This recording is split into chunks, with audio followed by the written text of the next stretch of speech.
So guys इस coin वाले effect को मैंने कैसे बनाया है इसे जानेंगे हम आज के इस ट्यूटोरियल में। वैसे तो ये काफ़ी एवरेज इफेक्ट है, बट इस वीडियो में आपको camera tracking, object removing, 3D scene setup and rigid body simulation काफ़ी सारी चीज़ें सीखने और देखने को मिलेगी। तो स्टार्ट करते हैं हमारा आज का ट्यूटोरियल।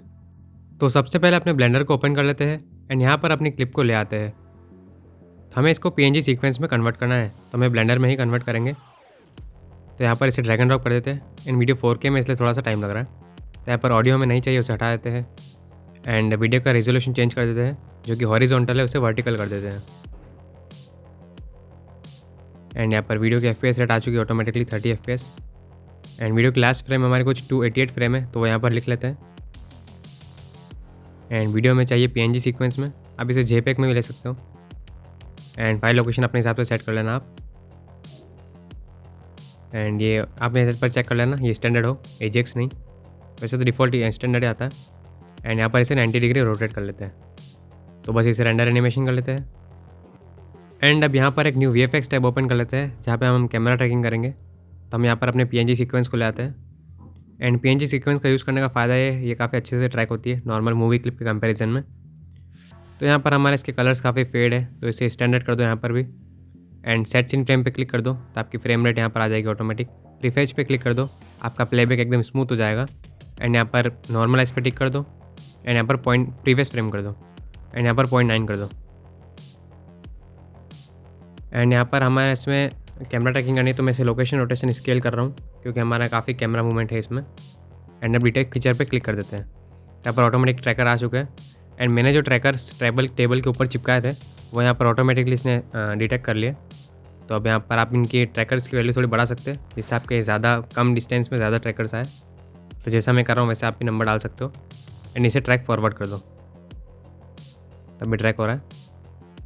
एंड यहाँ पर ट्रैक होने के बाद आप देख सकते हो हमारा ग्राफ में जो चीज़ें ऊपर नीचे ज़्यादा दिख रही है वो हमारे बैड ट्रैकर्स है। तो हमें उन्हें रिमूव करना है एंड हमारा कैमरा सॉल्व करना है। तो उसके लिए कैमरा सॉल्व में फोकल लेंथ पर टिक करो एंड इसे कैमरा सॉल्व कर दो, तो आपका एरर यहाँ पर आ जाएगा। एंड एरर हमारा 1 पिक्सल से कम होना चाहिए, जो कि बेस्ट रहता है। तो यहाँ पर मैं फ़िल्टर ट्रैक कर रहा हूँ, तो ऑटोमेटिकली यहाँ पर बैड ट्रैकर्स को सेलेक्ट करेगा। जितना मैं यहाँ पर पिक्सल्स लिखूँगा उस हिसाब से। तो आप देख सकते हो थोड़ा सा यहाँ पर कम हुआ है। तो क्लीन ट्रैक करते हैं एंड यहाँ पर पिक्सल वैल्यू लिख देते हैं। तो जितनी आप लिखोगे उससे ज़्यादा वाले ट्रैकर्स को ऑटोमेटिकली सेलेक्ट कर लेगा। तो आपको बस उन्हें X प्रेस करके डिलीट ही करना है। तो यहाँ पर मैं 3 ऐसा कुछ लिख के देता हूँ एंड उन्हें सेलेक्ट करके डिलीट कर देता हूँ।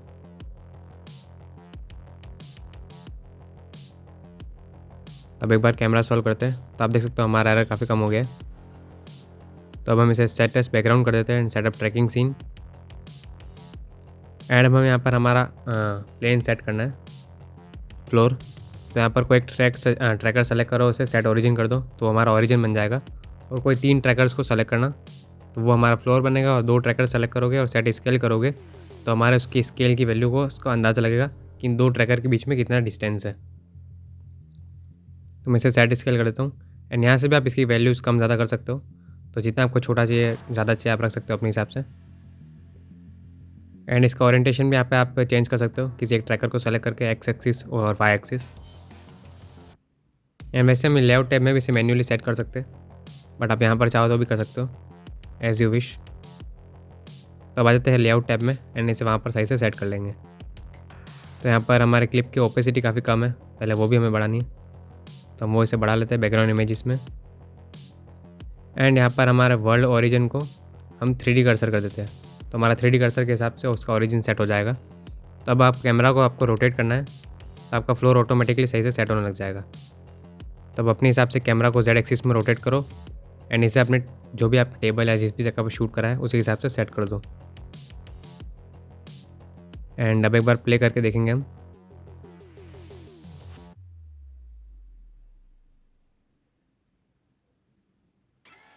तो आप देख सकते हो ये काफ़ी आगे पीछे मूव हो रहा है एंड ऐसा कई बार होता है हमारे साथ। तो यहाँ पर कैमरा की फोकल लेंथ में आ जाओ एंड यहाँ पर डिवाइड 1.77778 क्लिक करो एंड एंटर दबा दो। यही ट्रिक हमने ऑब्जेक्ट ट्रैकिंग में भी यूज़ करी थी जब हमारा ऐसा दिक्कत आ रही थी।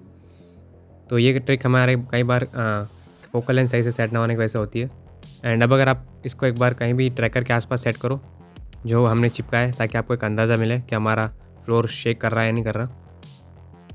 तो एक बार मैं इसको मैन्युअली सेट कर देता हूँ अपने मेरे चिपकाए वो ट्रैकर के पास, एंड फिर इसे प्ले करता हूँ। तो हमें डिफरेंस देखने को मिल जाएगा कि हमारा ट्रैकर अच्छा हमारा ट्रैक सही हुआ या नहीं हुआ। एंड आप देख सकते हो ये परफेक्टली ज़मीन से अटैच है। तो इस तरह से हम हमारे ट्रैकिंग में जो भी मिस्टेक हो उसे सही कर सकते हैं। तो भाई इससे मैं अपने टेबल के हिसाब से मॉडल कर लेता हूँ। सो गाइस इसे मैंने अपने टेबल के हिसाब से मॉडल कर लिया है। तो अब एक बार रेंडर व्यू में आते हैं, एंड आप देख सकते हो यहाँ पर कुछ भी हमें सही से शो नहीं हो रहा है, चीज़ें अजीब सी शो हो रही है। तो यहाँ पर रेंडर सेटिंग्स को सेट कर लेते हैं। आ जाते हैं साइकिल्स में, इसे CPU से GPU कर लेते हैं, एंड यहाँ पर व्यू पोर्ट में से 32 एंड रेंडर में से 64 कर देते हैं। एंड इसे यहाँ पर OptiX कर देते हैं ताकि हमारा रेंडर भी फास्ट हो। अगर आपके ऑप्शन सही से नहीं आ रहा है तो आपको जाना है एडिट में, प्रेफरेंसेस में, एंड यहाँ पर सिस्टम में आपको देखना है आपका यहाँ पर ग्राफिक कार्ड पे टिक हो OptiX के अंदर। एंड यहाँ पर हम सिंप्लीफाई पे टिक करना चाहो तो कर सकते हो। एंड यहाँ पर ट्रांसपेरेंट पे टिक कर दो फिल्म में, ताकि आपकी क्लिप रेंडर व्यू में शो हो जाएगी। एंड इसे फिर से AJX कर दो, क्योंकि हमें VFX फाइबर प्रॉपर्ली हमें AJX में बनाना है। बस वो कैमरा ट्रैकिंग के लिए हम स्टैंडर्ड का यूज़ करते हैं। एंड यहाँ पर फ्रेम रेट हमारे सेट कर लेते हैं FPS, एंड बाकी सब चीज़ें सही है। तो हम यहाँ पर एक क्यूब ऐड करके देखते हैं। तो आप देख सकते हो यहाँ पर हमारी शेडोज़ नहीं आ रही है बिल्कुल भी। तो उसका रीज़न है हमारे पे बैकग्राउंड व्यू लेयर, तो उसे हमें डिलीट कर देना है। एंड यहाँ पर लाइट्स को भी डिलीट कर देना है। एंड आप देख सकते हो यहाँ पर हमारे हल्की हल्की शेडो आ गई है। एंड यहाँ पर हमारे बैकग्राउंड व्यू लेयर को भी हटा देना है यहाँ से। एंड अभी तक हमने सीन में लाइट भी ऐड नहीं करी, तो उस हिसाब से हम बाकी चीज़ों को मॉडल करते हैं, फिर लाइट भी ऐड कर देते हैं। एंड यहाँ पर आपको कलेक्शंस हमारी अपनी प्रॉपर बनानी, ताकि हम जब अलग अलग लेयर्स निकालें तो हमें कन्फ्यूजन ना हो। एंड अब यहाँ पर एक न्यू टैब ओपन करनी है, एंड यहाँ पर हमें यहाँ पर हमारे कॉइन को मॉडल करना है। तो मैंने ऑलरेडी मॉडल कर रखा है, बट आपको एक बार बता देता हूँ इसे मॉडल कैसे करना है, जो कि बहुत ईजी है। बस एक सर्कल लेना है एंड उसे हमें एक्सट्रूड कर देना है थोड़ा सिक्के के साइज़ के हिसाब से। तो पहले F प्रेस करके इसे फिल कर लीजिए, एंड फिर इसे एक्सट्रूड कर दीजिए। एंड आपको अपने सिक्के के 2 पिक्चर्स खींच लेने, ऊपर वाले फ्रंट साइड से और बॉटम साइड से, बिकॉज हमें हमारे फ्रंट और बैक साइड को यहाँ पर अनरैप करके लगानी है। तो यहाँ पर फ्रंट नॉर्मल पहले एक टेक्सचर दे दो, एंड उसके बाद यहाँ पर एडिट मोड में जाकर एक फेस को सेलेक्ट करो, एंड यहाँ पर प्लस क्लिक करके यहाँ पर एक इसको नाम देते हैं फ्रंट या टॉप। एंड यहाँ पर प्रिंसिपल BSDF में एक इमेज टेक्सचर पे क्लिक कर दो, एंड यहाँ पर जो भी आपने फ्रंट वाली इमेज ली है उसे यहाँ पर ऐड कर दो। एंड यहाँ पर आप देख सकते हो काफ़ी अजीब सा दिख रहा है, तो उसके लिए यहाँ पर UV में जाओ एंड अनरैप पर क्लिक कर दो। तो आप देख सकते हो आपका इमेज यहाँ पर आ चुका है।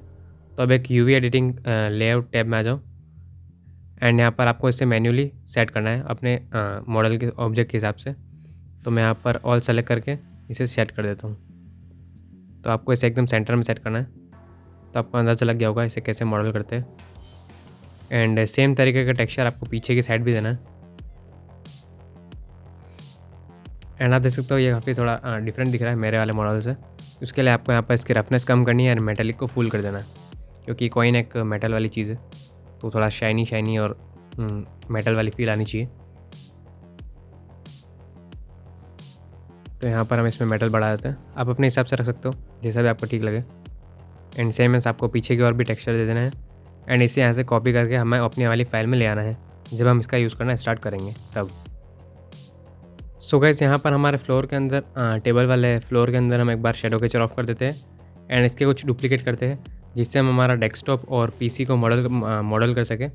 जस्ट हमको उनका बेसिक सा एक मॉडल बनाना है, एंड उसके ऊपर हमारा इमेज टेक्सचर लगाएंगे, जो कि वीडियो का क्लिप का टेक्सचर है, ताकि ऐसा लगेगा कि उसी के क्लिप में जो इमेज जो शो होगी जैसे कि PC की, तो उसका रिफ्लेक्शन हमारा ऑब्जेक्ट्स पर आएगा। तो रियल लाइफ में ऐसा लगेगा, मतलब कि VFX में ऐसा लगेगा कि रियल लाइफ के ऑब्जेक्ट का रिफ्लेक्शन हमारे उस पर आ रहा है, बट एक्चुअल में हमारे इमेज सीक्वेंस का रिफ्लेक्शन उसके ऊपर आ रहा होगा। तो जस्ट आपको एक बेसिक शेप के हिसाब से मॉडल कर लेना है। सो गाइस यहाँ पर मैंने इसे मॉडल कर लिया है, जस्ट अपनी PC की डेस्कटॉप की स्क्रीन को एंड PC के थोड़ी इधर के पार्ट को, जो कि हमारे सीन में रिफ्लेक्शन वगैरह जिस पर आ सकती है थोड़ी बहुत, एंड हमारा डेस्कटॉप का थोड़ा सा ये बेसिक ब्लैक पार्ट। एंड चाहो तो आप अपने कीबोर्ड को भी मॉडल कर सकते हो, तो उसे हम थोड़ा बाद में देखेंगे। फिलहाल यहाँ पर सीन में हम एक HDR ऐड कर देते हैं ताकि हमारे सीन में लाइट आ जाए। तो यहाँ पर एनवायरनमेंट टेक्सचर में हमारे अपने रूम से ये जो भी आपकी सीन है उससे मैच करता हुआ एक HDR वहाँ पर आपको ऐड कर देना है, तो आपके यहाँ पर लाइट आ जाएगी सीन में। एंड एक बार शेडिंग टैब में आ जाते हैं। एंड यहाँ पर जो भी आपके लाइट का एरिया है, किस एंगल से लाइट आ रही है, उस एरिया में से आपको रोटेट करना है। तो यहाँ पर एक बार वर्ल्ड टैब में आकर के यहाँ पर कंट्रोल टी प्रेस करो तो आपकी ये मैपिंग नोट्स आ जाएंगे। तो इससे हम जेड एक्सिस में और एक्स एक्सिस में थोड़ा रोटेट कर देते हैं, बिकॉज मेरे सीन में कुछ लेफ़्ट साइड से थोड़ी लाइट आ रही है और थोड़ी थोड़ी राइट साइड से भी। तो उसके हिसाब से मैं एक बार इसको नॉर्मली सेट कर देता हूँ एंड आई थिंक इस मेरे हिसाब से चलेगा। तो अब यहाँ पर हमें इनमें टेक्सचर्स भी देने हैं क्लिप के, जो रिफ्लेक्शन का प्रॉपर अच्छा काम करे इन्वायरमेंट मैचिंग में। तो यहाँ पर हम हमारे किसी भी फ्लोर को सेलेक्ट करते हैं एंड यहाँ पर वर्ल्ड से फिर से आ जाते हैं ऑब्जेक्ट में एंड न्यू पर क्लिक कर देते हैं एंड यहाँ पर अपना जो इमेज सीक्वेंस है उसे यहाँ पर ऐड करना है। तो यहाँ पर इमेज सीक्वेंस सर्च करो और अपने इमेज सीक्वेंस को सेलेक्ट कर लो। तो हमारी कॉइन क्लिप वाली फाइल की फर्स्ट फ्रेम को हम सेलेक्ट कर देते हैं, हमारा पूरा वीडियो एक साथ आ जाएगा। ऑटो रिफ्रेश पे टिक कर दो एंड इसे यहाँ पर BSDF से कनेक्ट कर दो एंड यहाँ पर कंट्रोल टी प्रेस करो एंड इसे फिर विंडो कर दो। तो आपके जो करंट व्यू होगा, जिस व्यू से आप देख रहे होंगे, उस हिसाब से ऑटोमेटिकली आपको शो करेगा। तो आप देख सकते हो, बस इसके कलर्स हल्के से अजीब है, इसमें आप इसके रफनेस कम ज़्यादा या फिर स्पेक्युलर को कम ज़्यादा करके सेट कर सकते हो। एंड चाहो तो इसमें थोड़ा गेमा भी ऐड कर दो एंड उसकी वैल्यूज़ को ऊपर नीचे करके देखना, जो आपके क्लिप के सीन से थोड़ी मैच कर जाए उस हिसाब से आपको सेट कर देना। तो एक बार मैं इसे आपको जस्ट एक रफ आइडिया देता हूँ एंड सेम ऐसे हमें दूसरों पर भी करना है। तो आप इसे बस यहाँ से कॉपी कर लेना एंड बाकी तीनों को भी अलग अलग नेम्स के साथ नेम दे देना और उसमें यहाँ पर इस टेक्सचर को पेस्ट कर देना। तो यहाँ पर मैंने तीनों को टेक्सचर्स दे दिए हैं एंड अब यहाँ पर इनको एक होल्ड आउट कलेक्शन में ऐड कर देता हूँ, जिससे ये सब चीज़ें हमारे एनवायरनमेंट में अफेक्ट तो करेगी बट ये सब होल्ड आउट हो जाएंगे, मतलब कि हमारे सीन में दिखेंगे नहीं बट इनका जो भी एनवायरनमेंट मैचिंग में अपना प्रॉपर योगदान देंगे। तो अब यहाँ पर इनको एक कलेक्शन में ऐड कर देता हूँ ताकि बाद में मैंने एक साथ तो होल्ड आउट कर सके। इन कीबोर्ड को भी हम बाद में जब नीड पड़ेगी तो हम इसे मॉडल कर लेंगे। तो अब यहाँ पर सीन में मैंने कंट्रोल V प्रेस करके हमारे कॉइन के मॉडल को ऐड कर दिया है। तो अब एक बार इसे रोटेशन देख के सही से सेट कर देता हूँ, जस्ट एक अंदाजे के हिसाब से। तो आप देख सकते हो इसका साइज़ कितना होना चाहिए, एक कॉइन का साइज़ कितना होता है। तो अंदाज़ा लेने के लिए हम यहाँ पर अपना पहले फ़िलहाल हमारा कॉइन की पोजीशन देख लेते हैं कि कहाँ होनी चाहिए, बिकॉज हमें थोड़ा स्क्रीन के उधर चाहिए। तो एक बार सही से सेट कर देता हूँ मैं इसकी रोटेशंस को, ताकि थोड़ा सा अजीब दिख रहा था टेढ़ा टेढ़ा, तब थोड़ा सीधा दिखेगा। हाँ, तो फिलहाल ये मुझे सही लग रहा है। तब एक बार इसका स्केल सेट कर लेते हैं। तो आप देख सकते हो यहाँ पर हमारा 10 का कॉइन भी पड़ा हुआ है, तो उसके हिसाब से हमारा 5 का कॉइन उससे थोड़ा सा छोटा होता है, तो मैं उसे थोड़ा सा और छोटा कर लेता हूँ। एंड जो ट्रैकर पॉइंट्स हैं हम बाद में इन्हें हम पेंट करके हटा देंगे, तो उसे मैं आपको एंड में बताऊँगा कि कैसे मैंने इन ट्रैकर पॉइंट को रिमूव करा। तो फिलहाल मैं इन्हें इसे पोजीशन दे देता हूँ अपने मेन जो इमेज दिख रहा है स्क्रीन पर उसके पीछे की ओर।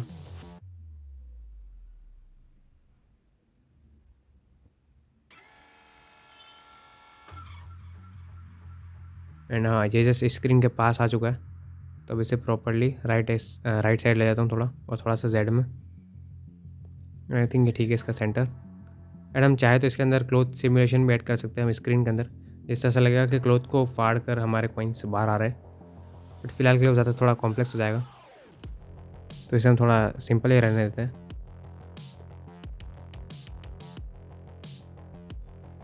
एंड अब यहाँ पर हमने हमारी जो स्क्रीन थी उसका डुप्लीकेट कर लिया है एंड इसे थोड़ा सा छोटा कर दिया है। अब यहाँ पर हमें एक कुछ टनल टाइप का या फिर कुछ स्लाइड टाइप का बनाना है, जिससे हमारे कॉइन्स स्लाइड करके नीचे आते होंगे। तो जस्ट आपको इसको पीछे की एक्सिस में एक्सट्रूड कर देना है पूरा, एंड थोड़ा जेड एक्सिस में ऊपर ले लेना है, ताकि एक स्लाइड की तरह नीचे आए, इसमें हमारे कॉइन्स फिसलते हुए अंदर आएंगे। बिकॉज डायरेक्ट रिजिड बॉडी हम इसमें कर नहीं सकते, एंड पार्टिकल सिस्टम्स का इसमें यूज़ कर सकते थे, बट पार्टिकल सिस्टम्स के कोलिजन में कई बार दिक्कतें आती है प्रॉपर सेटिंग्स रखने के बाद भी, इसलिए मैं यहाँ पर रिजिड बॉडी का यूज़ कर रहा हूँ। तो यहाँ पर इस फेस को हटा देते हैं जहाँ से हमारे कॉइन सेंटर होंगे, एंड इस एरिया को थोड़ा सा बड़ा कर देते हैं ताकि हमारे ज़्यादा कॉइन्स एक साथ अंदर आ सकें। तो फिलहाल ये मुझे ठीक लग रहा है। एंड कॉइन को आपस सही से पोजीशन दे देता हूँ, थोड़ा सा आगे पीछे हो गया। तो हमारे टनल को थोड़ा सा शिफ्ट कर देता हूँ। एंड गाइस यहाँ पर आप कैमरा व्यू में देख सकते हो कि हमारे पीछे जो हमने स्लाइड वगैरह बनाई वो हमारे कैमरा में दिख रही है। तो उसे छुपाने के लिए आपको अपनी स्क्रीन को सेलेक्ट करना है एंड इसको ऊपर की ओर जेड एक्सिस में एक्सट्रूड कर देना है। जितने भी आपके दिखे आप फुल भी ऊपर तक ले सकते हो and same as right left side भी थोड़ा ले लेना, जहाँ जहाँ तक आपका दिख रहा है पीछे स्लाइड। बिकॉज इसे हम होल्ड आउट कर देंगे। नॉर्मल जो होल्ड आउट यूज़ करते हैं वो नहीं, हमें इसमें इमेज टेक्सचर्स मतलब इसमें हमें टेक्सचर देके होल्ड आउट करेंगे, जिससे हमें कोई दिक्कत भी नहीं होगी। तो मैं यहाँ पर जैसे प्रिंसिपल BSD होता है वैसे यहाँ पर होल्ड आउट दे रखा है, तो इसे होल्ड आउट नेम देकर असाइन कर देता हूँ। तो इसमें आप देख सकते हो होल्ड आउट। एंड अगर आप रेंडर व्यू में देखोगे तो आप देख सकते हो हमारा पीछे से वो शो नहीं हो रहा इसमें। तो अब यहाँ पर हमारा हमने जो हमारी स्लाइड बनाई है उसके अपर फेस को हम हटा देते हैं, बिकॉज हमारे कॉइन्स वहीं से टकरा जाएंगे। तो आप चाहो तो इसे हटा सकते हो या फिर बाद में हम वापस लग भी सकते हैं अगर हमारे कॉइन्स ज़्यादा बाहर निकले तो। एंड अब हमारे कॉइन के मॉडल को सेलेक्ट करते हैं एंड इसे डुप्लीकेट कर लेते हैं। तो आपको जितने भी सीन में कॉइन्स चाहिए उतने आप इसको डुप्लीकेट कर लेना। जस्ट रैंडमली डुप्लीकेट करो और अलग रोटेशन देके आप इसको प्लेस कर दो। जैसे 2 कॉइन्स हो गए तो अब इसे डुप्लीकेट करके 4 कर देते हैं एंड चारों को सेलेक्ट करके इन्हें और नंबर सब बढ़ाते जाओ जितने भी आपको कॉइन्स रखने पूरी स्लाइड में। कुछ हमें 100-200 कॉइन्स तो रखनी चाहिए एक बार के लिए। तो बस इनको रोटेशन चेंज करते जाओ और डुप्लीकेट करते जाओ।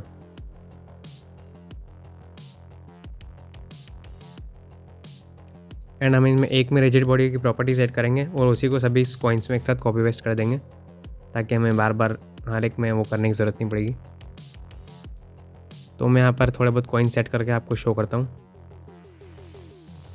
तो अब यहाँ पर मैंने ढेर सारे कॉइन्स मतलब कि 50-60 कॉइन्स रख दिए एंड इसके फ्रंट फेस को थोड़ा सा छोटा करके इसे डिलीट कर देते हैं, ताकि हमारे कॉइन्स यहीं से तो बाहर निकलेंगे वरना आपस में टकरा जाएंगे, मतलब एंट्रेंस के में टकरा जाएंगे। तो अब इनमें एक कॉइन को सेलेक्ट कर लेते हैं, किसी भी एक कॉइन को, एंड इसमें यहाँ पर रिजिड बॉडी ऐड कर देते हैं। इसे एक्टिव कर दो एंड यहाँ पर कन्वेक्स होल से इसे सिलेंडर कर दो। तो उसके शेप के हिसाब से वो एक कवरेज बना लेगा जो कि इंटरेक्ट करेगा ऑब्जेक्ट से। एंड यहाँ पर इसका कोलिजन मार्जिन आपको थोड़ा कम कर देना है, ताकि उतने कम डिस्टेंस पे आपस में ऑब्जेक्ट्स टच हो सकेंगे। एंड आप देख सकते हैं ये नीचे जा रहा है, तो हमारे स्लाइड को भी सेलेक्ट करो, इसमें रिजिड बॉडी ऑन करो और इसे एक्टिव से पैसिव कर दो एंड इन्हें मैश कर दो, तो अपने शेप के हिसाब से अंदाज़ा लगा लेगा। तो अब आप प्ले करोगे तो आप देख सकते हो कोइन हमारा टच हो रहा है एंड आप देख सकते हो हमारी स्क्रीन से बाहर निकल रहा है।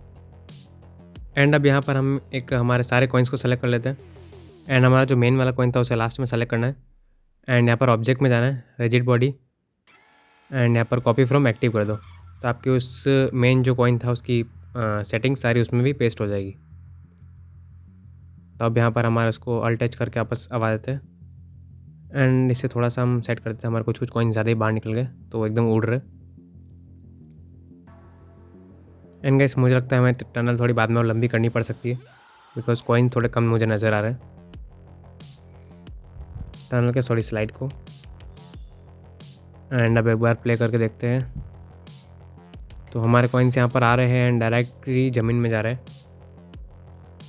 तो जो कि हमें नहीं चाहिए। तो हमें इनमें भी रिजिड बॉडी ऑन करना पड़ेगा, एक्टिव से पैसिव वाला। तो इन सभी में भी हम पैसिव वाले ऑन कर देंगे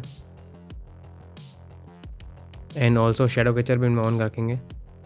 तो इसे भी एक्टिव से पैसिव कर देते हैं एंड इसे भी मैश कर देते हैं, तो अपने शेप के हिसाब से अंदाज़ा लगा लेगा।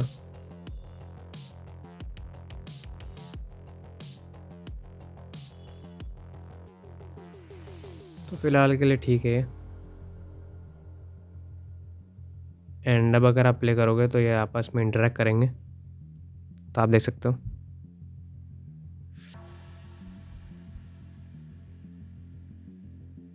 काफ़ी अच्छे से टच हो रही है। एंड गाइस हमारे सिमुलेशन को रैंडमली प्ले करने पर यहाँ पर कुछ 250 फ्रेम पे आकर ऑटोमेटिकली रुक रहा है बार बार। तो उसका रीज़न ये है कि हमारे रिजिड बॉडी की जो सिमुलेशन रेट है लास्ट वाली वो हमने 250 सेट आती है डिफ़ॉल्ट, तो हम उसे 288 कर देते हैं, जो कि हमारे वीडियो की लास्ट फ्रेम है। तो इसे 288 कर दो, जो भी आपकी वीडियो की लास्ट फ्रेम हो। एंड फिर आप प्ले करोगे तो आपका ये प्रॉपरली पूरा एंड तक जाएगा। एंड गाइस यहाँ पर मैंने अपनी स्लाइड को थोड़ा सा बड़ा कर दिया पीछे की ओर से, एंड इसमें मैंने काफ़ी सारे कॉइन्स के नंबर भी बढ़ा दिए बिकॉज़ कॉइन्स काफ़ी मुझे कम लग रहे थे। एंड अब प्ले करने पे हमारे काफ़ी सारे कॉइन्स एक साथ आ रहे हैं। एंड गाइस यहाँ पर आप देख सकते हो हमारे काफ़ी सारे कॉइन्स कीबोर्ड के ऊपर से डायरेक्ट जा रहे हैं। तो उसके लिए हमें यहाँ पर एक कीबोर्ड भी थोड़ा सा बेसिक मॉडल करना पड़ेगा, जो आपस में हमारे कॉइन्स उससे इंटरेक्ट हो। तो उसके लिए मैं यहाँ पर हमारा जो टेबल का जो शेडो गेचर है उसे ही डुप्लीकेट करके उसे नॉर्मली कीबोर्ड का एक क्यूब जैसा रेक्टेंगल थोड़ा पतला वाला वैसा शेप दे देता हूँ, जो कि बहुत ही ईजी आप दे दोगे। तो मैं इसे थोड़ा सा फास्ट कर देता हूँ इस प्रोसेस को। सो गाइस यहाँ पर कीबोर्ड को मॉडल करने के साथ मैंने अपने फ्लोर को भी थोड़ा सब डिवाइड कर दिया है, बिकॉज हमारे ऑब्जेक्ट्स थोड़े वायर से भी इंटरेक्ट हो रहे हैं, बिकॉज हमारे इसमें वायर लगे हुए हैं टेबल पर। तो उसके हिसाब से मैंने थोड़ा सा इसका स्कल्पटिंग कर दी, तो इससे थोड़ा सा एक उभार आ गया है, जिससे ऐसा लगेगा कि वो वायर से इंटरेक्ट हो रहे हैं, बट एक्चुअल में तो वायर वगैरह है नहीं। तो फिलहाल एक बार प्ले करके देखते हैं। एंड आप देख सकते हो कैसे वायर के ऊपर से हल्का सा उछलते हुए जा रहे हैं, जिससे एक थोड़ा वायर वाला फील आ जाएगा।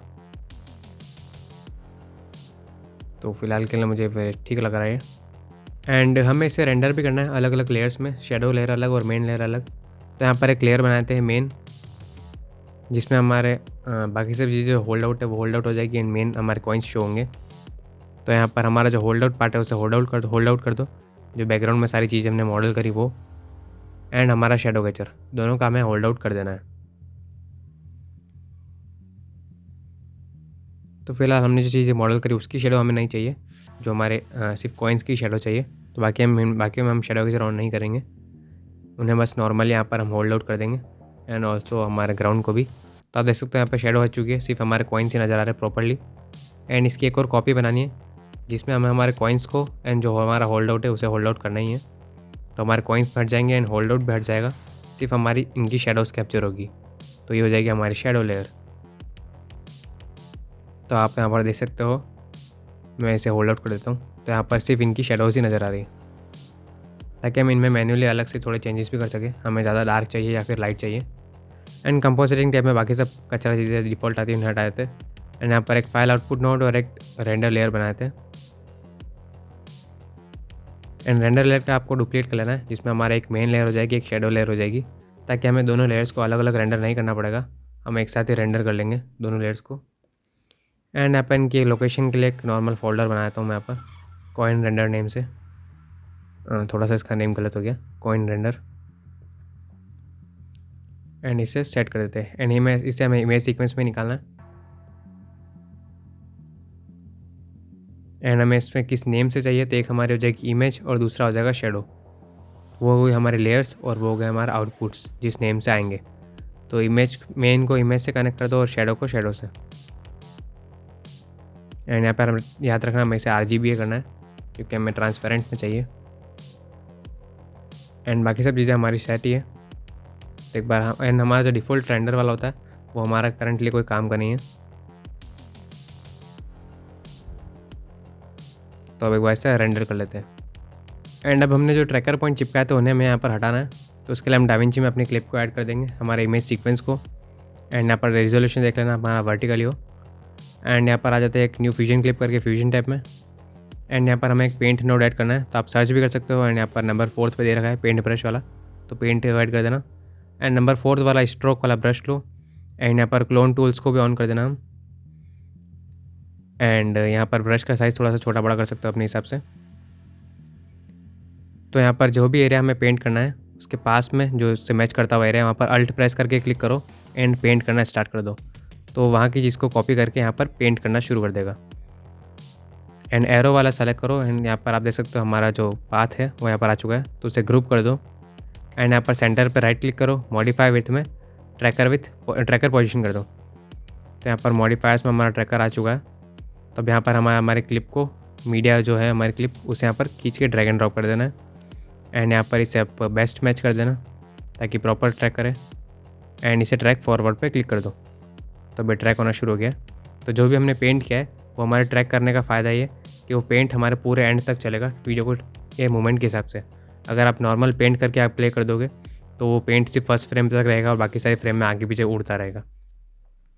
तो हमारा पेंट भी हो जाएगा और वो ट्रैक भी हो जाएगा। एंड ट्रैक कंप्लीट होने के बाद एडिट मोड में आ जाओ। एंड अब आप प्ले करके देखो तो आपका वो वाला ट्रैकर हट चुका है। तो मैं आपको एक बार जूम करके बता देता हूँ।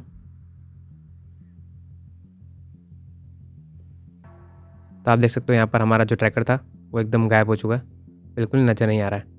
तो आपको इसी तरह से बाकी ट्रैकर्स को भी रिमूव कर लेना है, तो हम उनसे भी रिमूव कर लेते हैं। एंड बाकी जो हमारे लेयर्स रेंडर हुई है उन्हें बस हमें नॉर्मली लाइन बाय लाइन से सेट करना है, जो कि हम हर बार करते हैं। एंड हमारा वीडियो रेडी है। सो इस मेथड से हम काफ़ी सारे ऑब्जेक्ट्स और ट्रैकर मार्कर्स को हम रिमूव कर सकते हैं अननेसेसरी, जो हमें नहीं चाहिए। तो आप देखते हैं हमारे फाइनल वीडियो।